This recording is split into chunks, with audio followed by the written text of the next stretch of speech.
Alors, bonjour à tous. Merci d'être venus de votre présence au mercredi de CY pour le PSS. Ma collègue vous détaillera un petit peu ce que veut dire EPSS plus précisément.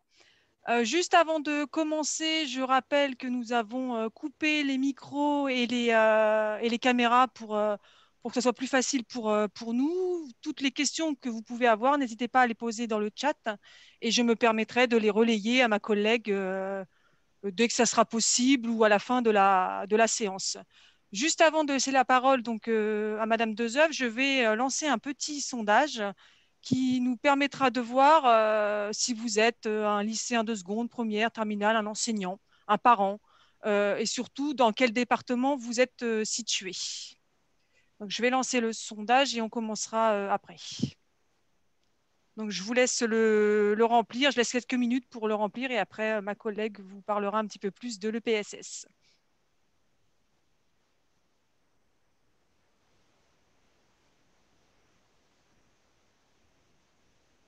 En attendant, dans la discussion, j'ai mis tout à l'heure quelques documents qui pourraient vous intéresser sur une fiche récapitulative de ce que va dire ma collègue, des éléments sur les mercredis de décembre et de janvier et un Padlet qui vous permet d'avoir beaucoup d'informations sur tout ce qui est l'orientation à CY. Donc ça, vous pouvez le retrouver par la suite.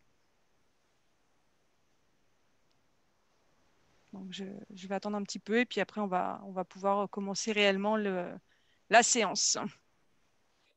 Bonjour à vous, Marie-Noëlle Desœuvres de l'EPSS, je me présenterai après, mais du coup avant de démarrer, comme on a un petit peu de temps puisqu'on attend d'éventuels retardataires, je veux bien dans le chat vous mettiez éventuellement quelle formation, quel métier vous envisagez. Il y a quelqu'un qui s'est déjà mis Vanessa DES, c'est clair, merci. Mais si vous n'avez pas d'idée, c'est pas grave, ces mercredis sont là pour ça, hein, mais peut-être que certains ont déjà des idées, donc si vous avez des idées, je veux bien savoir un petit peu. Bien, donc je vais clôturer en attendant le sondage parce que je vois que ça ne bouge Ah oui, plus. peut-être que ça... Non, non, mais il n'y a pas de souci, c'est que les gens ont répondu, il y a pas. Ouais. Et donc, du coup, je vais vous partager les résultats, ce qui vous permettra de voir qu'aujourd'hui, on a quand même plus d'élèves de seconde, ce qui est tout à fait logique aujourd'hui, et des premières. Voilà, c'était juste pour à titre d'information. Du coup, Marie-Noëlle, je te laisse commencer quand tu veux, et si j'ai des informations sur le chat, je te le dirai. Ça marche.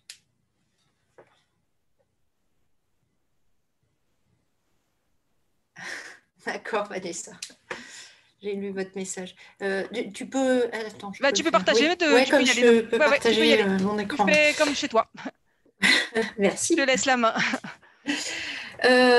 Donc, Marie-Noëlle Desœuvres, je suis chargée de mission à l'EPSS sur les questions, entre autres, hein, de développement et de promotion de nos métiers et formations, d'où ma présence ici. Alors, juste Julie, du coup, je vois votre message dans le chat. On est plutôt sur des métiers du travail social et du médico-social, hein, parce que paramédical, on est sur d'autres métiers comme infirmier, kiné, etc. Ce n'est pas les métiers qu'on va évoquer cet après-midi, mais je dirais que le point commun entre le soin médical et le soin social, vous voyez, je parle de soins, c'est qu'on est bien dans le prendre soin de l'autre. Donc peut-être que ça peut être intéressant pour vous d'écouter ce qui se passe cet après-midi, parce que voilà, c'est deux soins différents, mais ça peut ouvrir votre réflexion.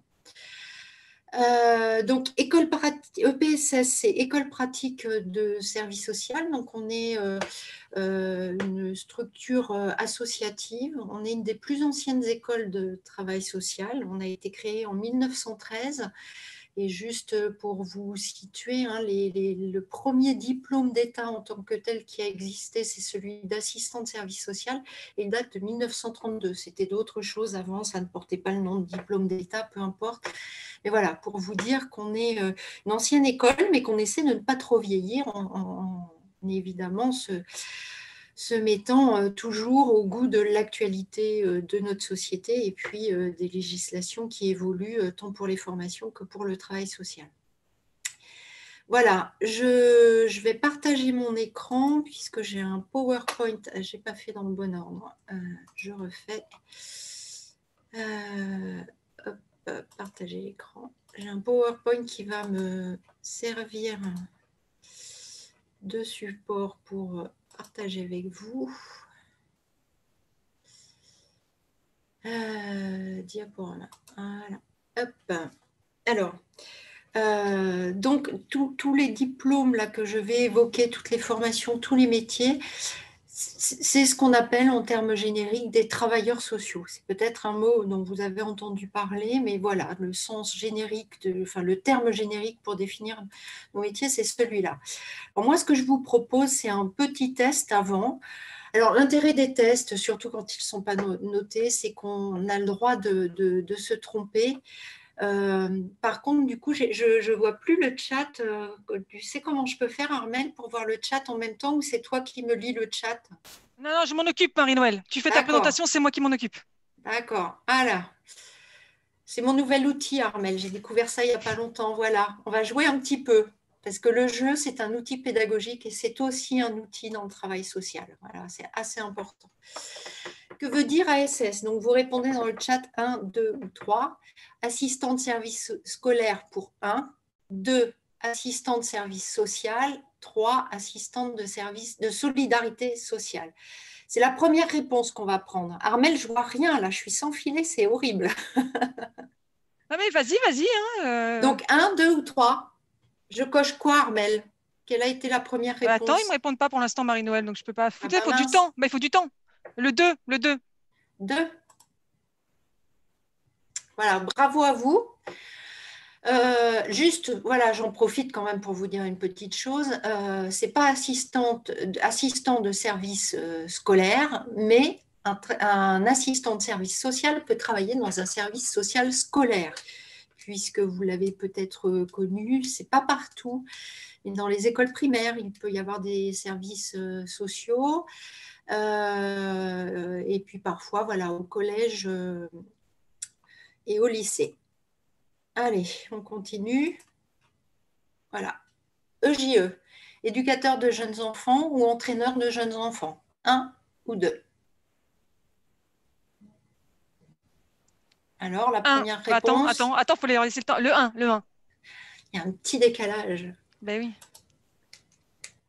Eh bien, moi, ce que je vois, c'est que vous êtes une majorité en seconde et les autres en première. Ça veut dire que vous avez déjà commencé à vous renseigner sur le métier. C'est ça que moi, ça m'indique et je vous félicite. ES, éducateur scolaire 1, éducateur spécial 2, éducateur spécialisé 3. 3. Voilà, tout à fait. CESF, conseiller en éducation spéciale et familiale, conseiller en économie sociale et familiale. Oh, j'ai fait une faute. Alors, 1 ou 2, ouais, j'ai oublié le 1 ou le 2, mais on prend le même principe. 1. Il y a les deux. J'ai les deux. 1 et 2. Alors, qu'est-ce qui est dominant, Armelle? Le 1. Je vous le fais, voilà, parce que moi, le petit coup du klaxon, ça me fait mourir de rire, donc je ne peux pas m'empêcher de ne pas vous le faire. C'est le 2. Alors, mais voilà, vos doutes reflètent juste la réalité du terrain, en fait, c'est que ce métier-là, c'est un métier qui est peu connu, qui a une formation atypique dont on va parler cet après-midi, et c'est les moins nombreux sur le terrain. Donc voilà, votre réponse majoritaire, elle dit ça en fait derrière. Donc on en parlera un peu aussi de ce métier-là, mais voilà, c'est un peu atypique. Alors leur formation à tous se déroule en 1 an, 2, 2 ans, 3 ans. 3 ans, j'ai. 3 ans, tout Bravo. le monde 3 ans. Ouais, 3 ans. Ouais, bravo. Complètement. Alors, avec un petit découpage voilà, typique de la formation de CESF sur laquelle on s'arrêtera un petit peu parce que, voilà, elle est… Donc, bravo à tous. Voilà, je vais vous passer la musique. Mais Non, il n'y a pas le son, en fait, Marie-Noël, de la musique, mais c'est pas grave. d'accord, ok. C'est pas grave.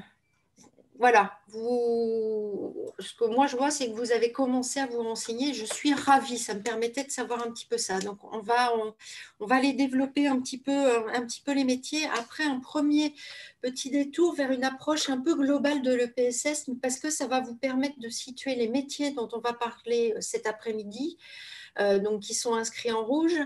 Des métiers qui sont sur la gauche, là, qui sont d'autres métiers, d'autres formations dans notre école. Mais c'est important de pouvoir vous situer dans un paysage un petit peu global. Donc, on va parler des métiers. Eh ben, du coup, comme vous connaissiez les sigles, je vais vous parler en sigles, moi, ce qui va me faciliter la vie. Donc, on va convenir que AS, c'est notre raccourci dans le secteur pour parler des assistants de services sociaux, CESF, conseiller en économie sociale familiale, EJE, éducateur de jeunes enfants, et ES, éducateur spécialisé. Donc, on va en parler avec les sigles. 3 ans d'études, comme on l'a vu. La petite particularité des CESF, c'est que c'est une formation qui se décompose en 2 temps.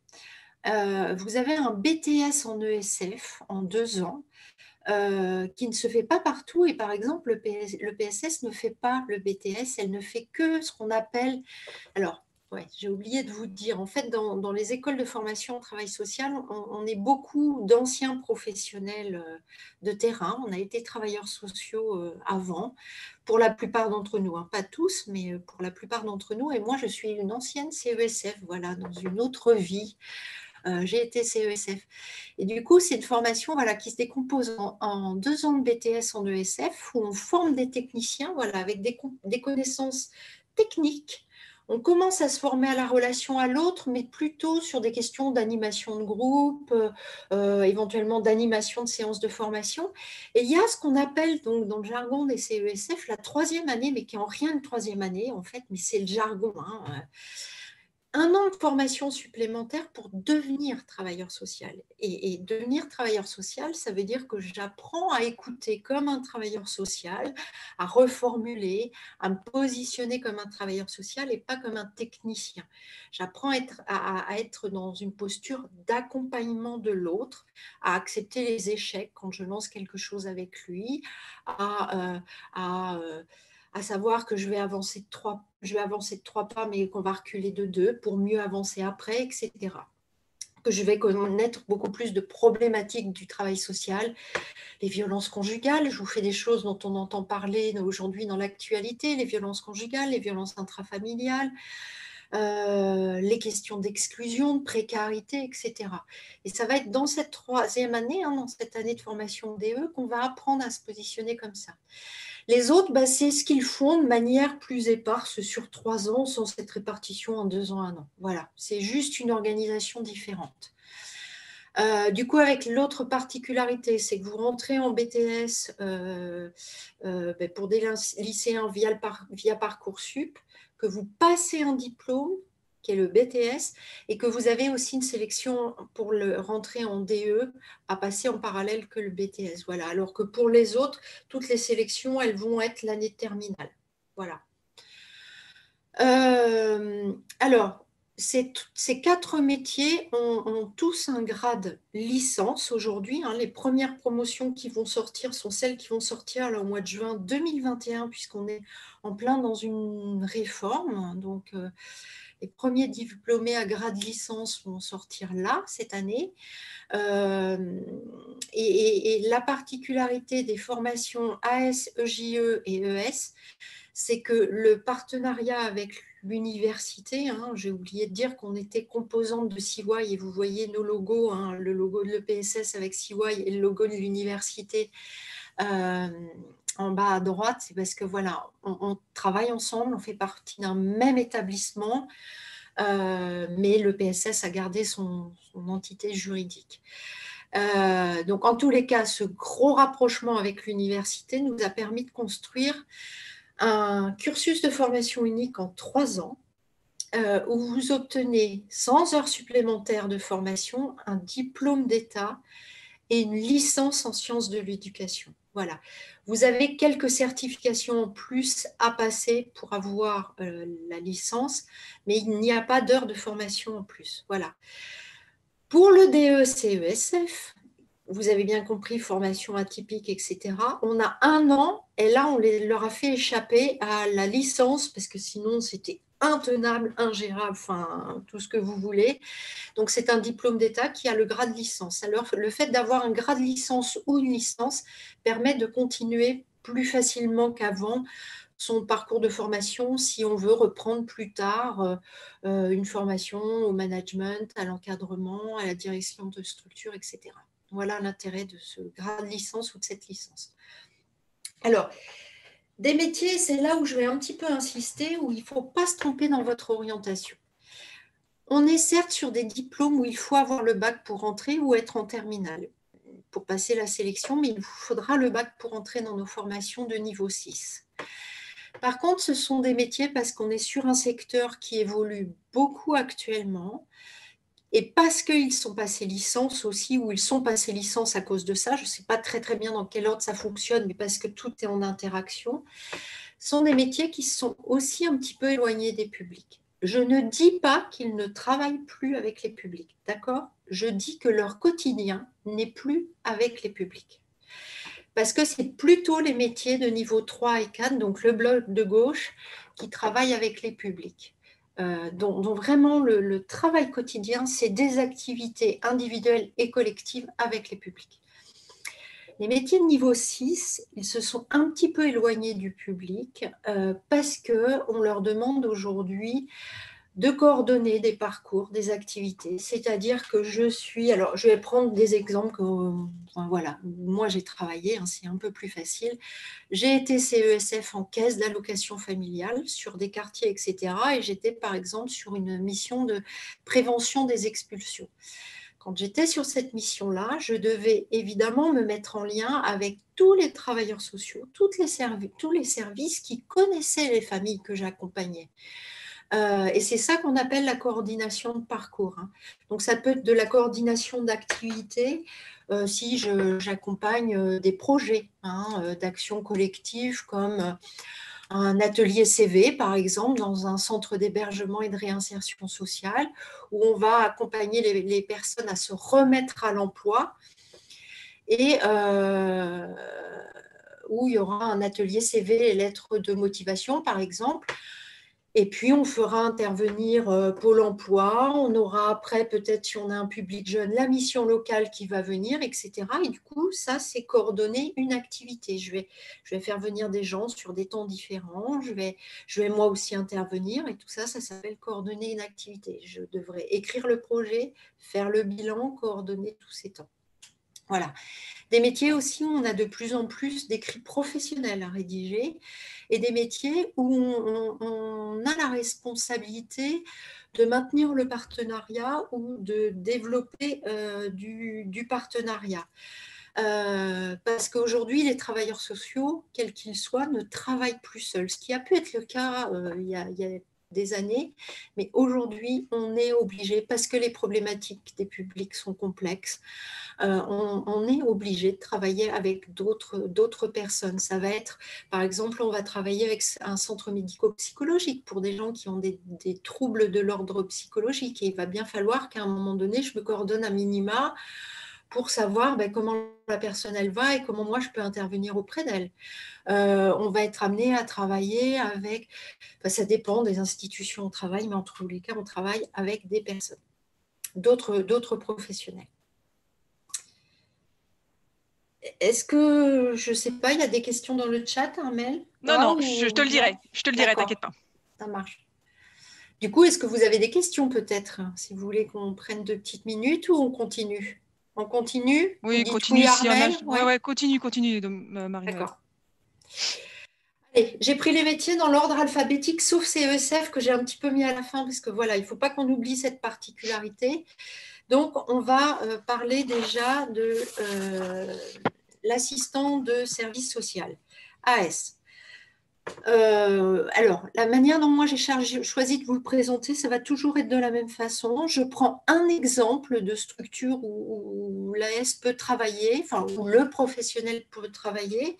Je vous présente un petit peu ce service. Après, je vous dis ce que l'AS y fait. Et puis après, je parle un petit peu de la formation. Voilà, ce sera toujours le même schéma. Alors, un service social départemental, en fait, c'est un service qui se trouve alors qui relève des conseils départementaux, évidemment, hein, conseils généraux avant, comme on les appelait. Et en fait, c'est un service qui se trouve partout, qu'on habite en province, en Île-de-France, enfin, peu importe. Ça existe, c'est juste pas organisé aux mêmes échelles, mais c'est partout et l'idée est d'être au plus près des gens.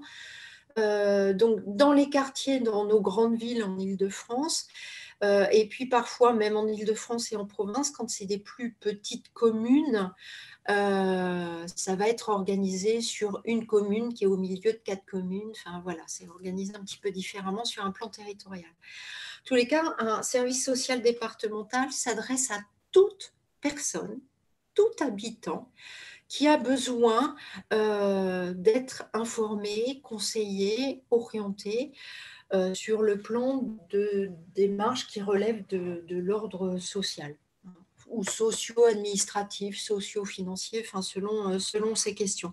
Je vous prends quelques exemples pour vous illustrer. Ça peut être, voilà, je me sépare, je n'y connais rien à la procédure, je suis extrêmement inquiète, je ne sais pas quoi faire, je ne sais pas quels sont mes droits, je peux toquer à la porte du service social. Soit je vais repartir avec une information qui m'a suffisamment rassurée, soit j'ai besoin d'un accompagnement social parce que la séparation, elle engendre la question du maintien de mon logement. Est-ce que je vais pouvoir rester dedans ou pas? Si par exemple le logement a été obtenu par l'employeur de mon futur ex-mari, je ne vais pas pouvoir rester dedans. Donc ça va vouloir dire des démarches de recherche de logement social, logement privé. Vous voyez, on va rentrer dans toutes ces questions-là qui vont avoir trait. Au début, je viens juste avec une question et finalement, la S, elle va démêler un petit peu tout et on va aller un peu plus loin. Ça peut être l'entrée dans une maison de retraite. Voilà, mon parent a l'âge de rentrer à une maison de retraite, mais je n'y connais rien. Les EHPAD, là, dont on a entendu parler à l'heure du confinement, hein. Je n'y connais rien. Je ne sais pas s'il a des droits à l'APA, aide personnalisée d'autonomie, par exemple. Voilà, je toque à la porte de ce service. Ça peut être, j'ai perdu mon emploi et je n'ai plus de mutuelle qui était liée à mon emploi. Voilà, je ne sais pas quoi faire. Je veux faire une demande de logement, je suis dans une procédure d'expulsion, enfin, etc. Après, tout à l'heure, je vous ai dit que moi, j'avais travaillé en caisse d'allocation familiale sur une mission de prévention de l'expulsion. Si l'AS, sur son territoire, cela relève du travail d'un autre partenaire, elle l'orientera, elle enverra vers le partenaire. Hein, quand je vous disais qu'on ne travaillait pas seul. Voilà. Alors, je crois que j'ai fait un peu deux en un en vous présentant le service social, mais je veux bien quand même reprendre un petit peu quelques mots que là j'ai mis. Alors, l'accompagnement social, vous avez vu, c'est la situation dont je vous parlais au départ de la situation de divorce, d'une femme qui frappe à la porte. Voilà, j'ai des enfants, problème de garde, moi, je vais éventuellement plus avoir de logement, quels sont mes droits, qu'est-ce que je peux faire, mes droits juridiques, pension alimentaire, etc., quelle procédure dans le divorce, etc. Voilà, l'AS, elle va pouvoir accompagner tout ça, et pour accompagner tout ça, eh ben, elle va devoir évaluer la situation. Donc, ça se fait avec la personne par un échange et ça se fait par, vous allez voir, on va beaucoup parler d'écoute dans tous nos métiers, hein, par de l'écoute et par j'analyse la situation de la personne et puis après, je vais aussi trier avec elle les priorités. C'est-à-dire qu'on ne va pas pouvoir tout faire en même temps. Donc peut-être que là, il va falloir assurer le coup et faire une demande de logement avant de lancer de la procédure de divorce parce qu'il y a trop de tension à la maison et on ne sait pas ce qui peut se passer. Enfin voilà, madame est inquiète. Donc vous voyez, on va hiérarchiser. On commence par la procédure de divorce, par le logement, je ne sais pas, après ça dépend des situations des gens, hein. Ça peut être une femme qui ne travaille pas, donc ça va peut-être être de parler de l'accès à une formation, à l'emploi avant de parler du reste. Enfin, voilà, ça c'est le travail d'accompagnement social que l'AS aura en charge. Partenariat, je vous en ai parlé, c'est les réseaux, c'est tous ces mots-là. Individuel et collectif, la situation que là, je vous ai évoquée de l'ordre de cette personne qui divorce, on est sur de l'accompagnement social qu'on appelle accompagnement social individuel. Les AS, elles peuvent construire des actions collectives hein, qui du coup relèvent de l'accompagnement social collectif. Qu'est-ce que je pourrais vous prendre comme exemple dans un service social départemental? On pourrait imaginer une action auprès de bénéficiaires du RSA, revenu de solidarité active, donc qui est un des minima sociaux que notre société propose aux plus fragiles d'entre nous. Elle pourrait, moi je l'ai d'ailleurs déjà vu hein, sur des terrains de stage, un groupe avec des bénéficiaires du RSA et en fait le travail qui avait été fait avec le groupe, ça avait été de dire quand on est bénéficiaire du RSA au début du dispositif, on manque d'informations sur nos droits, sur les endroits où on peut aller, les endroits ressources où on peut aller dans notre quartier pour trouver du soutien, des aides, je pense aux épiceries sociales par exemple qui distribuent sous certaines conditions, hein, je ne vous fais pas le détail, mais des paniers alimentaires. Et du coup, quand on bascule dans ces dispositifs où on est sur des questions hein, de pauvreté, on ne va pas se voiler la face. Voilà, on a besoin de ces repères pour savoir où aller et quels sont nos droits. Et du coup, c'est des bénéficiaires qui avaient créé un livret qui était remis après à chaque personne quand elle faisait sa demande de RSA. On lui remettait ça sur un quartier où elle avait du coup des endroits où elle pouvait aller pour trouver des informations sur ses droits, pour trouver des lieux de réconfort aussi, des endroits où elle pouvait échanger sur sa situation, etc. Voilà, un exemple d'action collective. La notion de projet, on travaille le projet avec les personnes. L'action collective que j'ai évoquée là, c'est un projet. Voilà, quelque chose d'important dans le travail social. Et les écrits professionnels, voilà, sur l'atelier, par exemple, avec les bénéficiaires du RSA, l'AS, elle aura la charge d'écrire, par exemple, un projet et de faire une évaluation à la fin du projet. Ce qui a marché, pas marché, ce qu'on peut réajuster. Et ça passe par des écrits.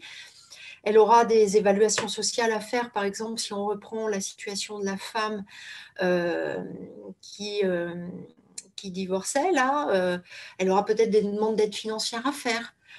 Parce qu'elle ne s'en sort pas pour payer le loyer, parce qu'il n'y a plus rien dans le frigo. Enfin voilà, on fera des demandes d'aide financière avec des évaluations qui sont à rédiger. Voilà quelques exemples. La formation, donc 3 ans. 13 mois de stage quand on est en voie directe. Donc, la voie directe, c'est un statut étudiant. Les formations dont je vous parle, elles sont aussi accessibles par la voie de l'apprentissage. Et voilà, il y a des petites variations ici, mais je ne vais vraiment pas m'arrêter là-dessus aujourd'hui. C'était juste pour vous donner une indication. Après, voilà, des exemples. Ce ne sont que des exemples. Il y a plein d'autres choses dans les formations qui sont abordées, mais on ne peut pas tout vous dire dans des temps très restreints. Vous pouvez trouver plein de choses hein, sur Internet en faisant référentiel de formation DE, AS. Vous trouverez plein de choses. Hein, mais voilà quelques exemples, des exemples qui nous semblent intéressants voilà, et qui parlent un petit peu à tout le monde. Alors, à quoi ça sert de connaître les politiques sociales? Je vais prendre comme exemple aujourd'hui. Vous rappelez la situation de la femme là, qui divorce. Si je ne sais pas la renseigner sur les différentes procédures de divorce, le divorce par consentement mutuel, etc., je ne vais pas pouvoir lui donner de l'information à cette femme. C'est dans les cours de politique sociale et plus précisément du droit à la famille qu'on va apprendre ces choses-là. Hein, les questions de pension alimentaire, de prestations compensatoires, etc. Tous ces droits à cette femme dans cette situation de divorce, c'est là que je vais les apprendre quand je vais être AS. Un autre exemple, qu'est-ce que je peux prendre comme exemple? Les questions d'accès aux droits, accès au droit à la santé, accès aux droits en matière de logement, hein, je vous en ai parlé.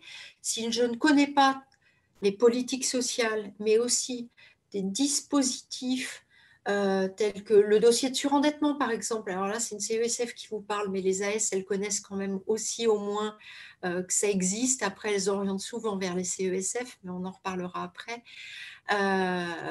Pour pouvoir orienter les gens, pour pouvoir les conseiller, les informer et les orienter, il faut que je connaisse tout ça. Voilà, hein, quelques exemples. Des questions sur AS ? Pas pour l'instant, il n'y en a pas pour l'instant. Allez, on continue alors. EJE, éducateur de jeunes enfants. Alors, le JE, c'est aussi un des métiers un petit peu atypiques, dans le sens où, en fait, le JE va être et un travailleur social et un spécialiste de ce qu'on appelle la petite enfance. Donc, c'est des experts des 0-7 ans, exactement, les EJE. Donc, ils ont un petit peu une double casquette et un métier qui va être à l'articulation du travail social,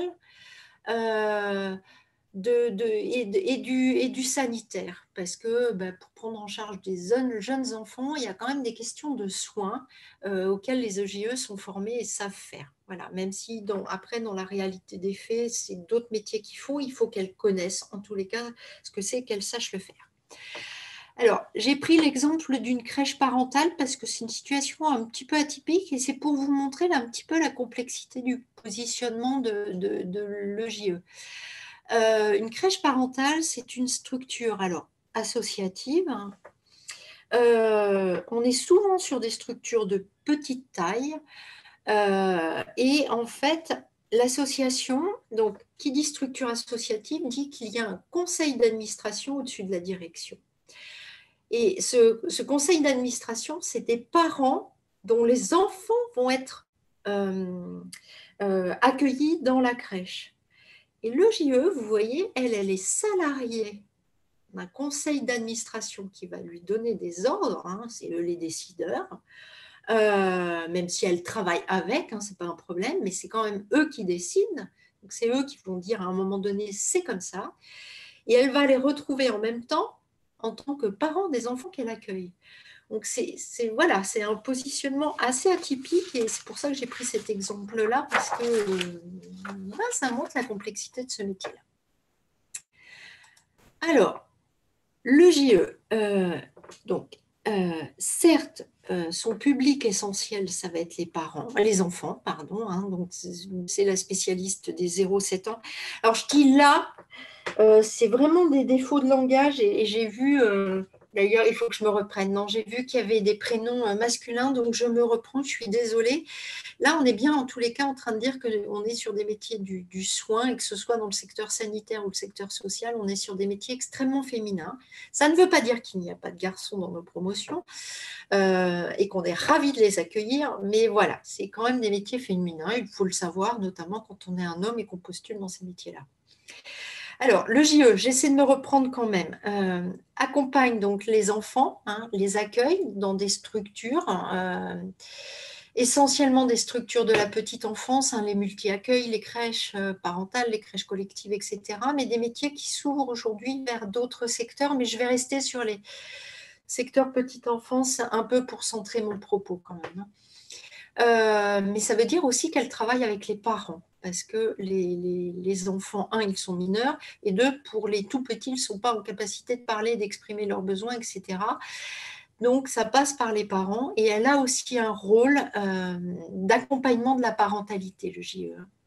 Et c'est là où on trouve un petit peu son rôle de travailleur social, en fait. Accompagnement de la parentalité, ça veut dire que le JE a affaire à des parents qui vont lui dire comment je n'arrive pas à dire non à mon enfant, comment je peux lui dire non. Je suis une maman, je suis enceinte d'un deuxième enfant, mon premier a 2 ans, comment je peux lui en parler, comment je peux lui en parler, je peux lui parler de cette grossesse, à partir de quel moment, parce qu'à 2 ans, le rapport au temps n'est pas celui d'un adulte, celui qu'on peut avoir, et la notion de temps long pour les enfants, les jeunes enfants, c'est quelque chose de très complexe, c'est-à-dire, pour faire court, hein, si je dis à un jeune enfant, je suis enceinte et je vais accoucher dans 9 mois, pour lui, 9 mois, c'est demain, il ne va rien comprendre à 9 mois. Donc voilà, elle va avoir un rôle là de conseil, d'information, d'orientation, comme tous les travailleurs sociaux, hein, auprès des parents.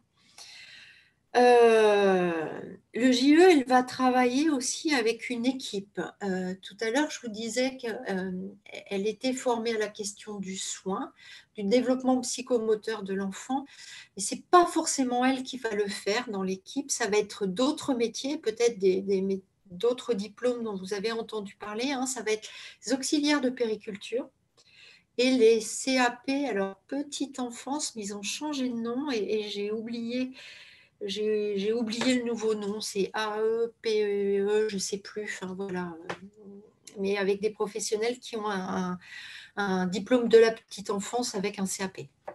Voilà, c'est eux qui vont vraiment être dans le soin au quotidien des enfants. Et le JE, c'est important pour elle qu'elle sache faire, parce que du coup, elle pourra éventuellement conseiller les professionnels de son équipe, euh, rectifier des mauvaises habitudes. On en a tous, hein, quand on est professionnel, des mauvaises habitudes. Voilà, elle, son rôle, ça va être éventuellement de dire là, attention, il vaut mieux faire comme ça. C'est elle qui va mettre en place, par exemple, avec sa direction évidemment, mais la mise en œuvre concrète des protocoles sanitaires liés au Covid, par exemple, hein, dans les équipes au quotidien, c'est elle qui en aura la responsabilité. Donc, en avoir la responsabilité, ça veut dire que s'il y a un souci, hein, c'est elle à qui on va venir demander aussi qu'est-ce qui s'est passé, comment ça s'est passé. Du coup, vous voyez, elle a aussi une fonction de coordination des équipes. Voilà, j'en ai pas parlé en ces termes-là. Vous voyez, quand je vous ai dit coordination de parcours et d'activités, d'une manière très générique tout à l'heure, quand je vous ai présenté tous les métiers de niveau 6, le JE, elle a de la coordination d'équipe et c'est ce qui en fait une formation un petit peu spécifique. Voilà. Écoutez, évaluer, analyser, vous avez compris quand je vous ai parlé là, de la situation des parents, accompagnement de la parentalité, hein, on est sur ces verbes d'action-là, comme tous les travailleurs sociaux. Partenariat réseau, ben, elle va pouvoir, par exemple, construire un partenariat avec une bibliothèque qui va pouvoir venir intervenir, ou la crèche ira à la bibliothèque. Hein, ça se réfléchit, ça c'est des projets qui sont construits de manière différente selon les quartiers. Si la bibliothèque est trop loin, on va faire venir la bibliothèque à la crèche. Si elle est juste à côté, pour des tout petits, on ira plutôt à la crèche. Hein, l'idée, c'est la découverte du livre. Vous imaginez bien que ça ne va pas se faire avec les bébés, hein, les 3 mois, 1 an dans les crèches, mais éventuellement des projets bibliothèques, on va les voir avec les grands, les 2-3 ans par exemple, hein, dans les crèches. Individuel, collectif, et ben voilà, elle est chargée de l'accompagnement de chaque enfant dans son développement spécifique et personnel, mais aussi de l'accompagnement des groupes d'enfants, hein, les 2-3 ans, les 1-2 ans, souvent c'est réparti comme ça dans les structures petite enfance, et puis les petits, les bébés. Quel projet spécifique, hein, le terme projet est en dessous, quel projet spécifique on va avoir avec les 2-3 ans par exemple. Hein. Et puis, comme tous les travailleurs sociaux, des écrits professionnels autour des projets spécifiques que je viens d'évoquer. La formation de JE, donc 3 ans, ça vous l'avez bien su le dire au départ, et là, 13 mois pour les AS, 15 mois pour les EJE. On tourne toujours à peu près autour de ces durées-là, de toute façon, pour tous les travailleurs sociaux. Qu'est-ce qu'elle va voir dans ça? Ah, j'ai un petit truc qui est un peu décalé là. Dans sa formation. Voilà. Encore, hein, ce ne sont que des exemples. Hein. Moi, je vous ai extrait des choses. Donc, coordination d'équipe, ben, on en a parlé, hein, c'est son rôle. Donc, elle va apprendre des choses sur ce que c'est qu'une équipe, les questions d'alliance, de mésalliance dans les équipes, la cohésion d'équipe, comment on peut travailler autour d'un projet, la question de la cohésion d'équipe, par exemple. Hein.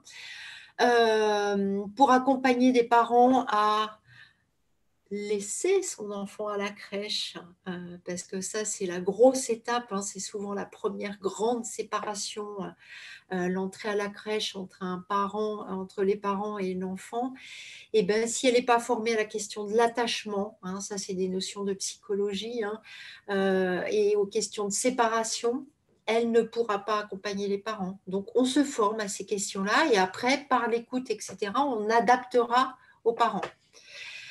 Si elle ne connaît pas la question du développement de l'enfant, des processus de socialisation de l'enfant, hein, comment l'enfant, en grandissant, va trouver et va pouvoir prendre place dans un groupe, elle ne pourra pas mettre en œuvre des projets adaptés pour les bébés pour les 2-3 ans, par exemple. Ce n'est pas les mêmes projet. L'enfant n'a pas le même rapport au groupe quand il est bébé, où il est très centré sur lui, hein, et où en grandissant, il va s'ouvrir à l'autre et découvrir l'autre.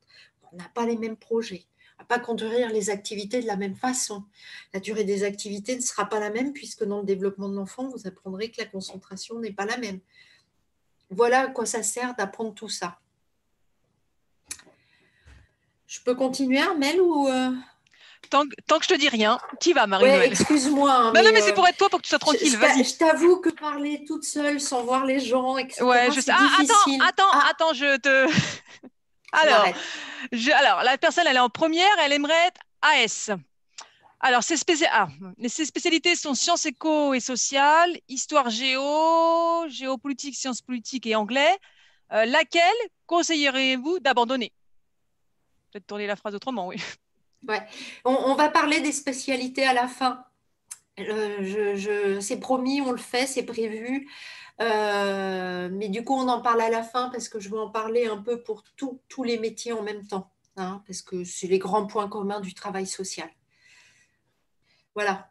Ça marche. Bah alors, vas-y. La personne est dit d'accord, donc on répondra tout à l'heure. Merci. Voilà. Vas-y. Juste, du coup, j'attire votre attention en fait parce que dans les sélections, en fait, c'est un peu, enfin voilà, si je vous réponds aussi à la fin, c'est un peu pour vous garder jusqu'à la fin, j'avoue, c'est une question de stratégie aussi, parce que dans les sélections, si vous lâchez un petit mot qui a trait à un autre métier, on va vous demander, vous êtes sûr, vous ne vous trompez pas, vous dites que vous voulez être ES, mais vous parlez beaucoup des jeunes enfants, donc est-ce que vous ne vous trompez pas? Et c'est important de connaître un petit peu les autres métiers pour dire non, non, bon, peut-être que j'ai mal orienté mon propos là aujourd'hui, c'est bien ES et voilà pourquoi, et voilà ce que je sais de l'éducateur de jeunes enfants, et ça ne m'intéresse pas.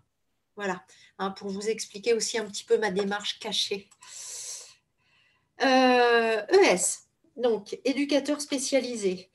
L'exemple que j'ai pris, c'est un centre maternel. Alors, un centre maternel, c'est une structure plutôt associative, mais on en a quelques-unes qui relèvent aussi des conseils départementaux, mais on est plutôt dans le secteur associatif. C'est en tous les cas un établissement d'accueil mère-enfant, soit en hébergement collectif, ça veut dire que c'est une grande maison ou enfin un grand immeuble ou une grande maison qui est séparée en appartements pour recevoir des familles et avec des lieux collectifs où il peut y avoir une crèche, donc une EGE. Vous voyez pourquoi le GE, c'est intéressant aussi qu'elle connaisse ce que c'est qu'un centre maternel. Euh, euh, où on peut avoir des AS aussi des fois qui accompagnent plutôt la sortie là aussi, et des CESF aussi qui sont plutôt sur l'accompagnement des sorties. AS, on en a parfois aussi à l'intérieur du centre maternel, le CESF aussi. Bon, là, je vais parler de l'ES, hein, parce qu'il faut que je me concentre.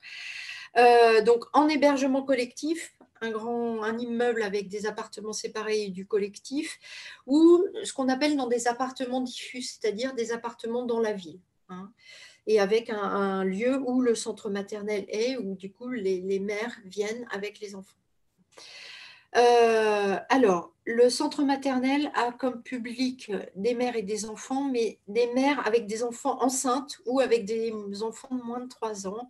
Et la particularité du centre maternel, c'est qu'on est dans la protection de l'enfance. Vous avez compris qu'on parle de mineurs aussi, et que la plupart des familles aujourd'hui qui sont en centre maternel relèvent de la protection d'enfance. Pas toutes, mais ça devient de plus en plus rare.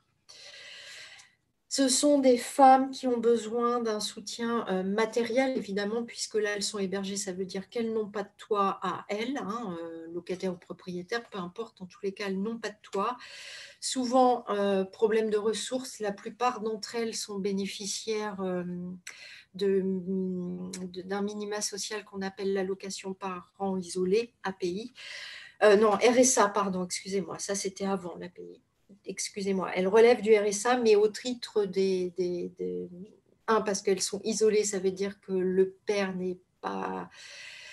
Enfin, elles ne sont pas en couple, en tous les cas. Le père peut être présent auprès des enfants, mais elles en tant que femmes, elles ne sont pas en couple, et parce qu'elles ont des enfants à charge. Voilà, donc elles relèvent du RSA. Excusez-moi. Et souvent, oui, voilà, des besoins aussi psychologiques, hein, On a des publics dans les centres maternels qui sont de plus en plus fragiles et qui ont vraiment, d'où la place des éducateurs spécialisés qui ne sont pas des psys. Aucun travailleur social n'est psy, même s'il a des connaissances en psychologie. Il n'est pas psy, mais il va servir, et ben on va en parler tiens, tout de suite avec les gros mots de chez les éducateurs. Hein.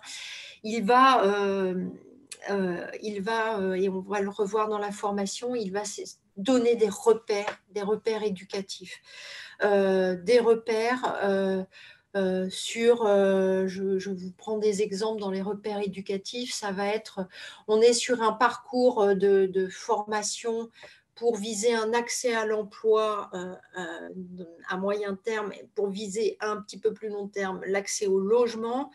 Et ben voilà, quand on cherche une formation et pour se présenter en formation, il faut être à l'heure, il faut avoir une tenue. Je ne peux peut-être pas aller en jogging en formation si c'est une formation de secrétariat, par exemple. Hein. Si je me forme à un métier du sport, ça ne pose aucun problème, mais c'est uniquement adapté dans cet espace-là et pas dans d'autres formations d'autres genres. Donc, il va être là sur toutes ces questions-là, vraiment à redonner des repères. Hein. Quand on parlait d'un public fragile, voilà, on est sur des jeunes femmes, souvent en centre maternel, hein, des publics aussi plus jeunes qu'avant, qui ont vraiment besoin de tous ces repères-là. Et vous voyez pourquoi on est en protection de l'enfance, c'est que si elles-mêmes n'ont pas ces repères que les uns et les autres on a, et que vous, en tant que encore adolescent, vous êtes en train de vous construire au fur et à mesure. Vous savez très bien, vous, par exemple, que vous ne parlez pas à vos professeurs comme vous parlez à vos copains et vous ne parlez pas encore de la même façon à vos parents. C'est ce qu'on appelle les langages familiers soutenus et professionnels. Voilà. Et ben, souvent, elles manquent de ces repères qu'on acquiert tous par nos parents, par les professeurs, les enseignements de nos professeurs, par les amis de nos parents, par nos copains qui ont pu acquérir des choses ailleurs, dans d'autres espaces que nous, et puis parfois par les parents de nos copains quand on va chez eux, ou des fois on a des petits rappels à l'ordre, quoi. Mais voilà, ça fait partie de notre formation pour devenir adulte, je dirais. L'ES, il va accompagner aussi l'enfant. Donc, je vous ai parlé de l'accompagnement de la mère. Il va aussi accompagner la mère à être mère. C'est-à-dire que si elle-même, elle manque de repères, vous avez vu, sur des choses qui pourraient nous sembler à nous de base, il va y avoir des ratés aussi dans l'éducation de l'enfant. Vous avez vu, je parle de ratés, je ne parle pas d'échec, puisque du coup, elle ne sait pas faire. Et puis que le terme échec, c'est... Bon, bref, je ne vais pas vous faire un cours sur ces notions-là, mais voilà, des ratés qu'on peut reprendre et avec lesquels on va travailler. C'est-à-dire que l'enfant, il a besoin, par exemple, qu'on lui apprenne à dire non. C'est l'exemple que j'ai pris tout à l'heure. Et souvent, ben voilà, ça va être dans les premières choses qu'on apprend aux enfants. Et d'ailleurs, demandez à vos parents, souvent, quand on a des jeunes enfants, on dit qu'on a l'impression de ne dire que non. Ben oui, c'est des périodes de vie où, en tant que parents, les jeunes enfants, on leur dit beaucoup non parce qu'ils doivent apprendre le non et puis surtout à respecter la règle. Ben, ces mères, on va leur apprendre bien souvent à dire non à l'enfant et à poser les règles auprès des enfants sans crier, par exemple. On peut dire les choses sans que ça hurle tout de suite. Ça ne veut pas dire qu'on ne se fâchera jamais. Hein. Je ne parle pas de parents idéaux, de professionnels idéaux. Nous ne sommes tous que des êtres humains. Mais c'est quand on pose une règle à un enfant, on n'est peut-être pas obligé de crier non tout de suite. Voilà. Et c'est apprendre à parler à son enfant parfois sans crier. Le travail des éducateurs peut être là, à organiser le repas, le fait de s'asseoir à table pour prendre un repas avec son enfant, qui a un temps partagé. Voilà, les éducs qui vont être amenés à travailler tout ça avec les mères. Projet collectif, puisqu'on a là, j'étais dans tout ce qui va relever de l'accompagnement individuel. Projet collectif, l'éducateur spécialisé, il pourrait, par exemple, dans un centre maternel, développer un atelier recherche de logement, par exemple.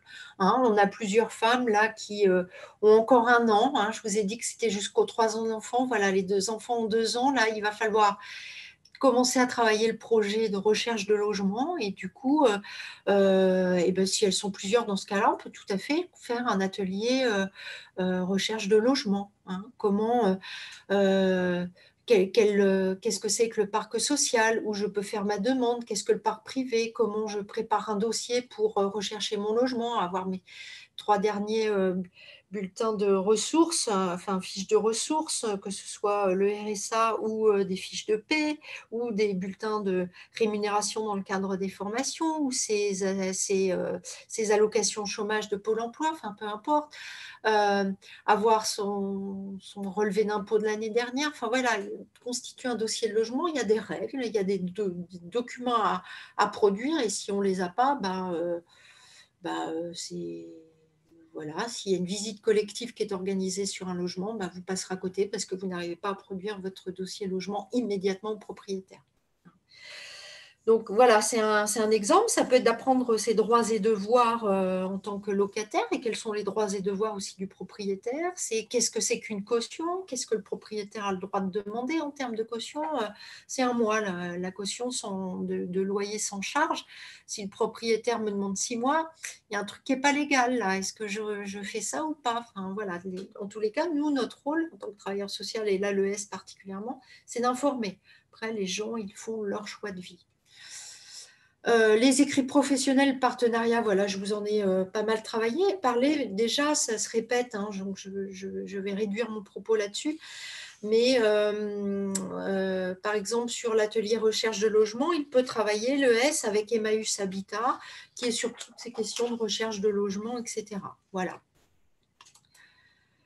Alors, 3 ans de formation, 15 mois de stage. Vous voyez, l'éthique revient à chaque fois, hein, ce qui est normal. On s'est né sur des métiers où éthique, déontologie, c'est des choses dont on parle beaucoup. Éthique, déontologie, ça va être donc c'est valable pour tous les travailleurs sociaux. Hein, ça va être toutes ces questions de respect de l'autre, mais aussi respect de moi. Quand je me fais insulter, jusqu'où je vais, qu'est-ce que je tolère, qu'est-ce que je tolère pas. Peut-être des différences à faire entre la personne a une pathologie psychique ou n'en a pas, comment je me positionne, à quel moment du coup je vais aussi peut-être faire appel à mon responsable, le chef de service, pour qu'il intervienne et qu'il repose le cadre. Mais tout ça, c'est des questions qui ont trait à l'éthique et puis aussi au travail d'équipe et donc avec sa hiérarchie aussi. Hein. On ne peut pas oublier la hiérarchie. Repères et étayage, je vous en ai parlé tout à l'heure en vous disant que vraiment c'est un des grands rôles de l'éduc, ça, où il va travailler toute cette question des repères. Par exemple, en centre maternel, ça va être ces questions du dire non à l'enfant, du arriver à l'heure, etc. Et où on a parfois un peu l'impression de radoter quand on est dans les métiers du travail social, mais c'est comme en pédagogie quand on est formateur, où on dit qu'en pédagogie, la pédagogie, c'est l'art de la répétition. Voilà, en travail social, on va beaucoup répéter parce que vous comme moi, les bons conseils qu'on nous donne de gauche et de droite, de nos parents, de nos profs, etc., on ne les intègre pas tout de suite parce qu'on apprend aussi en faisant. Et faire, c'est parfois faire des erreurs. Voilà. Donc après, c'est comment je réajuste mes erreurs, etc. Et les éducs qui vont vraiment travailler ça avec les personnes. Je continue? On y go. Allez. Ah mince, qu'est-ce que j'ai fait de mes CESF? Je ne les ai pas mis au bon endroit, voilà. Ah, j'ai fait trop vite tout à l'heure quand je les ai remis j'ai essayé de les remettre dans l'ordre. Allez, le CESF. Donc, je l'avais mis un petit peu à part pour bien que vous intégriez la particularité de sa formation. BTS ESF, 2 ans et 1 année pour devenir travailleur social. Donc, le PSS, pour l'instant, ne fait que la préparation au diplôme d'État. Donc, que ce qu'on appelle, nous, dans notre jargon de CESF, la 3e année. Alors, j'ai mis le CESF, pardon, dans un SAVS, parce que là, on va être dans le secteur du handicap. Le centre maternel, on était dans le secteur de la protection de l'enfance. Qu'est-ce que j'ai pris d'autre comme exemple avant J'avais le service social départemental pour l'AS, on est dans l'insertion. Et le JE, bah oui, c'est un petit peu atypique puisque là, on était dans la petite enfance, qui est un secteur particulier, mais que le JE, on peut l'avoir dans le secteur du handicap et de la protection de l'enfance. C'est des secteurs où elle commence à prendre place. Alors, secteur du handicap, le JE, elle sera dans des structures avec des enfants, hein, pas dans des structures où le public ce ne sont que des adultes qui sont accueillis, hein, évidemment, quand même. Pas partout, les EJE. Alors, le SAVS, qu'est-ce que c'est que cette structure? Le SAVS, c'est en fait un service. Attendez, je reprends la feuille, excusez-moi, parce que là, j'ai un petit trou de mémoire sur toutes les lettres. Et service d'accompagnement à la vie sociale, voilà. Sont des structures donc, qui accueillent là des adultes, et uniquement des adultes, en situation de handicap. Et en fait, l'objectif de ces structures, c'est de faire en sorte de permettre le maintien dans le logement ou l'accès à un logement. Non, le maintien dans le logement. Il faut déjà que les gens aient un logement, donc les adultes en situation de handicap aient un logement pour accéder au SAVS. Il faut qu'ils soient dans les quartiers, dans la ville. On est à faire en sorte que les personnes en situation de handicap restent dans leur logement.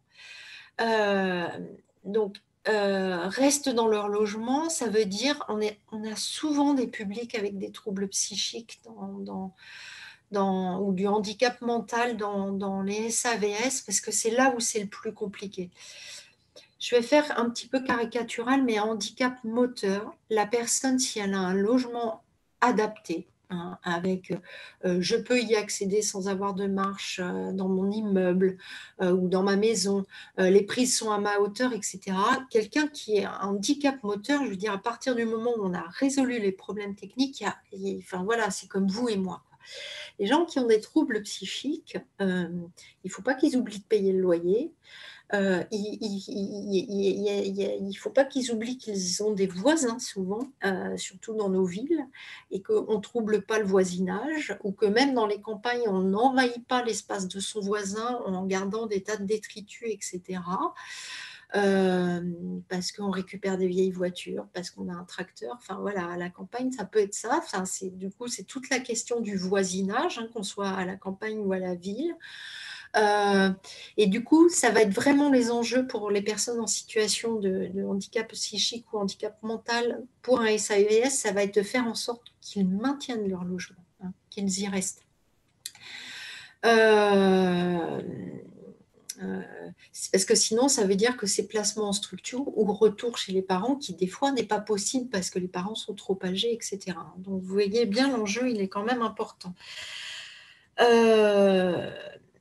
Ça va être aussi, pour certains, ils ont pu y accéder à un logement social, par exemple, mais ça va être la question de finir une formation, entamer une formation, la question de l'accès à l'emploi. Est-ce que la personne, elle peut accéder à un emploi dans le milieu ordinaire? Le milieu ordinaire, c'est vos établissements scolaires, hein, c'est le PSS, c'est l'université, etc. Quand on parle de milieux partagés dans le secteur du handicap, ça veut dire que ce sont des structures spécialisées où les gens vont avoir un travail soit à l'intérieur, soit à l'extérieur, mais avec un rendement inférieur. Donc, c'est la question des emplois adaptés, hein, pour faire court et essayer d'être clair. Donc, ça va être toutes ces questions-là qui vont être traitées dans les SAVS. Alors, la place de la CESF dans un SAVS. Alors, la particularité du CESF, sa porte d'entrée, ça va être la vie quotidienne. Donc, vous voyez pourquoi on peut en retrouver dans les SAVS, où je vous ai parlé de la question du maintien du logement. Hein, ça va être comment la personne, elle peut aménager son espace, mais là où elle n'est pas, le CESF n'est pas que technicien, c'est qu'il va prendre en compte les problématiques de la personne. Un technicien va le faire aussi, mais le travailleur social, le CESF, va avoir tout un rôle d'écoute, d'évaluation, d'analyse. Je l'ai déjà dit pour tous les autres travailleurs sociaux, et c'est valable pour le CESF aussi, et d'aller au rythme de la personne. C'est-à-dire que si pour une personne, alors je ne vais pas prendre un exemple du SAVS, et que je suis désolée parce que c'est l'exemple qui me vient en tête. Il y a besoin, par exemple, de désencombrer tout l'espace parce que la personne a des difficultés, si ça peut être valable pour un SAVS, a des difficultés de motricité. Quelqu'un qui cumulerait un handicap psychique avec des difficultés d'ordre motrice. On va être sur l'aménagement d'un logement où il ne faut pas qu'il y ait de fil électrique qui traîne. Il faut éviter les tapis où on leur met des antidérapants, mais les éviter, c'est encore mieux. Si le CESF arrive et fait avec la personne pour désencombrer tout l'espace, les tables basses, il va falloir faire attention à où on les met. Est-ce qu'il en faut une ou pas? Enfin, vous voyez, on va désencombrer tout l'espace pour faciliter les déplacements de la personne. Si on n'écoute pas suffisamment la personne, si on va trop vite et pas à son rythme, on peut se dire qu'à la prochaine visite à domicile, le logement il est revenu dans le même état. Normal, on n'a pas respecté le rythme de la personne.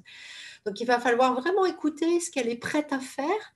Et des fois, on laisse faire pour voir ce que la personne est prête à faire. Et ça tiendra. Alors, des fois, ça ne tient pas. On n'est pas des magiciens dans le travail social, hein, mais le plus souvent, quand la personne est prête et le fait elle-même, voilà, ça se fait et ça roule après. Hein. Voilà un exemple d'accompagnement que le CESF va pouvoir faire en SAVS. Il va pouvoir travailler tout ce qui va être accès à l'emploi, la formation. Ouais, peut-être un petit peu comme tous les autres travailleurs sociaux, sauf le JE, parce que on est avant tout travailleur social et il y a des thématiques sur lesquelles on se retrouve tous. Hein. Partenariat réseau, je vais vous éviter. Ah si, je peux vous dire quelques mots dans un SAVS. Il se peut que le CESF travaille avec des partenaires un petit peu atypiques, mais qu'on a dans le secteur du handicap quand les personnes sont sur mesure de protection. Les adultes qui vont avoir des troubles qui vont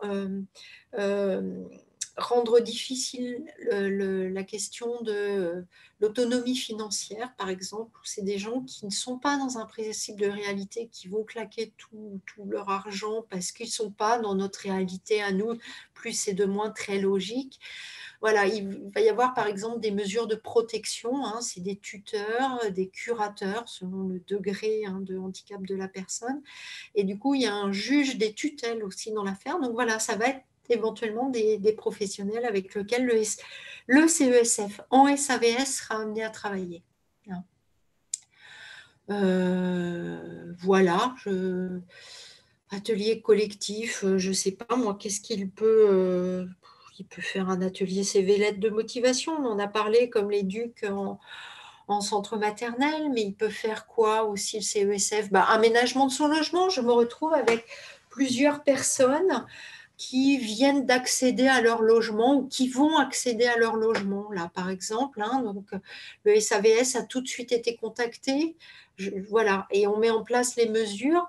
On peut se dire qu'il peut mettre en place quelque chose autour de comment je peux aménager mon logement. Donc, à moindre coût, puisqu'on est sur des personnes en situation de handicap qui n'ont peut-être pas de revenus du travail, qui peuvent relever de l'allocation adulte handicapé, qui est un minimum social. Donc, on est sur des budgets qui sont assez restreints quand même, il ne faut pas se cacher la face.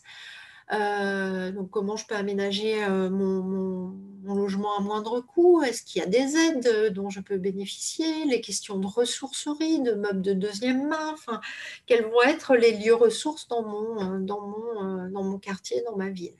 Voilà. CESF peut tout à fait avoir ce type de projet. La formation. Alors là, je ne vous parle que de la formation au DE. Hein.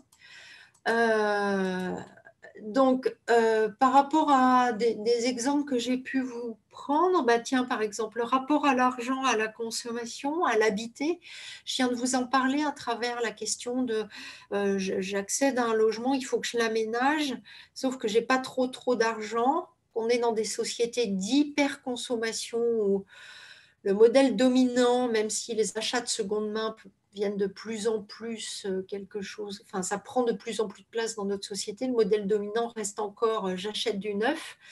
eh ben, ça va vouloir dire qu'il va falloir travailler avec les personnes sur un aspect un peu psy, sans être psy, mais pourquoi j'ai besoin d'acheter du neuf, qu'est-ce que ça veut dire?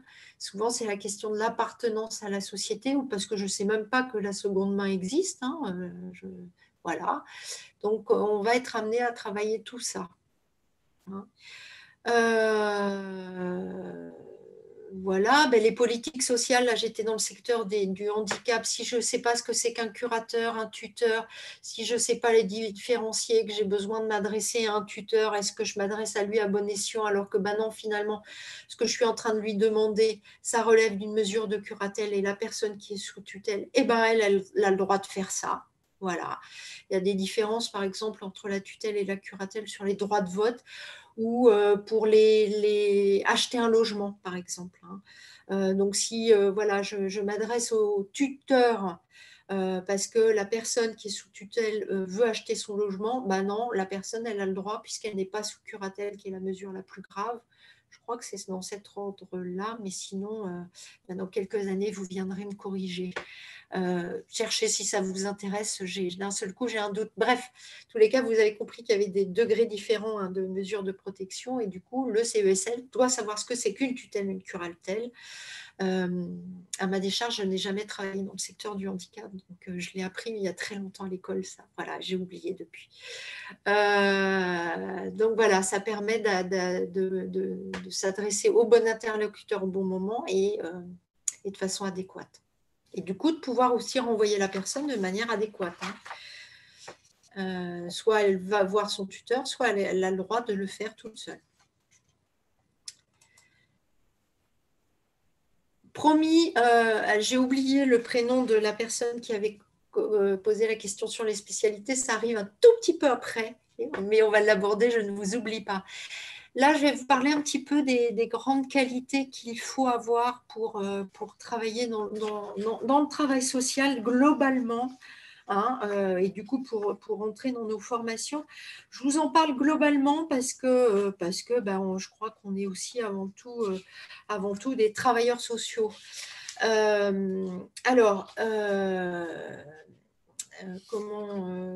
Comment excusez-moi, là j'ai un petit trou de mémoire sur ce que je voulais vous dire. Je crois que la première des grandes qualités, c'est avoir l'envie d'aller vers l'autre. Souvent, quand vous sortez, quand vous êtes en terminale à nos sélections, vous nous dites j'ai envie d'être utile aux autres. Alors, c'est à préciser, mais voilà. J'ai déjà pu regarder dans ma classe quand il y a un problème, souvent on vient m'en parler quand les gens rencontrent des difficultés, la séparation de leurs parents ou que sais-je, ils viennent m'en parler. Ça veut dire que les autres, ils ont détecté en vous une capacité à écouter. Alors, vous n'êtes pas encore formé à l'écoute, mais ça veut dire qu'il y a déjà des petits quelque chose. Donc, voilà, tout ça, nous, ça nous intéresse. Dans vos lettres de motivation, dans les oraux, on va parler là juste après des sélections, faites-nous ressortir ça. Oui, ça y est, j'ai retrouvé le fil, j'ai retrouvé ce que je voulais vous dire. Le travailleur social idéal, l'étudiant idéal n'existe pas. Personne ne peut avoir toutes ces qualités-là. Cherchez-vous les vôtres, celles qui sont, vous voyez, à travers les petits exemples là, que je vous ai donnés, c'est vraiment ça. Voilà, j'ai des capacités d'écoute et je vous explique pourquoi.